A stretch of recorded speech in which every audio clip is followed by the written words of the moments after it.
Hey guys, it's DaItalianFish, and today I'll be watching some Halo Reach commentary of Team Slayer on the map Countdown. Right off the bat you see this, and I was doing something at the time, and it kind of looks funny rewatching the gameplay, so yeah, I'm sorry about that. So, we're playing some Countdown, and before we get started, I'm going to have to say that Countdown is my top map for Halo Reach. There aren't too many good maps in this game, unlike games like Halo CE or Halo 2 when most of the maps were good. But in this game there's only a few maps that are good, and this is definitely my favorite. It's symmetrical, which is definitely a plus for me, and it has both close quarter combat and long range combat in like the middle area, which is definitely a good thing, and it has weapons to like accommodate both things. Like, I don't think there's a sniper rifle, but there's a sword and a shotgun, which are like one of my two favorite weapons, because I'm like a close quarter combat guy. And on that note, you notice that, if you haven't noticed already, I'm using armor lock. And I know people are going to call me a noob for that, because if you don't really use any armor ability other than sprint, they're going to call you a noob.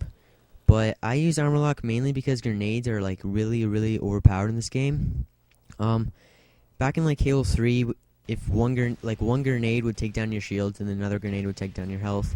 But if you have like a bit of shield left in Halo Reach, you're gonna die by a grenade because they're like a bit more powerful than they were in Halo 3. And since we start with two of them at the start of the game, or start as soon as you spawn, they're like thrown every time. Like, yeah, I'm sorry for like stuttering right there, but they're like thrown constantly. And if you don't have something to like stop that, you're gonna die really fast. And I use armor lock to help me with that. And since I like close quarter combats, it does come in handy for like when I'm using my sword and I'm getting cornered, and then I can just wait for my teams to come and back me up. Of course, that sounds newbie right there, but I have to say that I am pretty good at Halo Reach, or Halo overall. I can do both long like DMR fights, and I'm also a pretty good like close quarter combat fighter, and I can like do all those fancy tricks. And in Halo 3, I was like one of those guys who'd do ninjas and stuff and jump behind people. But in Halo Reach, like, the jump height isn't that like high, and I can't really do that anymore. But anyways, so yeah, it's 18-5 right now, and these guys were pretty bad. And I chose this gameplay mainly because I only die I think 1 or 2 times, and I was really close to getting perfection, but I die at the 14th kill, as you'll see soon, or not soon, but near the end of the video. And that's what I want to talk about next, perfections. Not many people go for perfections, because most people just go for high kills. But if you're one of the guys who goes for perfections, you'll like... I can't really think about it, but when you're on a perfection, or about to get a perfection, your like heart starts pumping, and it's kind of like when you like on a high kill streak in Call of Duty, maybe. If you're not if you're the guy who doesn't really get high kill streaks all the time, and then you're like on a nuke or something, trying to get a nuke, then your heart starts pumping, and like your adrenaline rusher and stuff like that. It kind of feels good, and I like getting perfections, but I've only gotten like a few, maybe like 1 or 2 in Halo Reach so far. In Halo 3, I only got a few, like maybe 3. I don't know. I'm not that good at like getting perfections because I like to rush all the time, because I'm like a close quarter combat person, like I said before. But the thing is about perfections is that once you get the 15 kills, of course you need to like hide, which if you don't hide, the chances are you're gonna die. But if you hide, then you're gonna be called a noob, and for commentary, it doesn't really make it an interesting gameplay if you get that 15 kills and then hide. And since at this time I was like trying to get some good gameplay for commentaries, I didn't really want to just camp and make a boring gameplay, and people would like post in the comments saying, "Oh, you're bad," and stuff like that. So I do end up dying near the end of the video, like I said before. As you can see right here, I'm using my favorite weapon, the sword.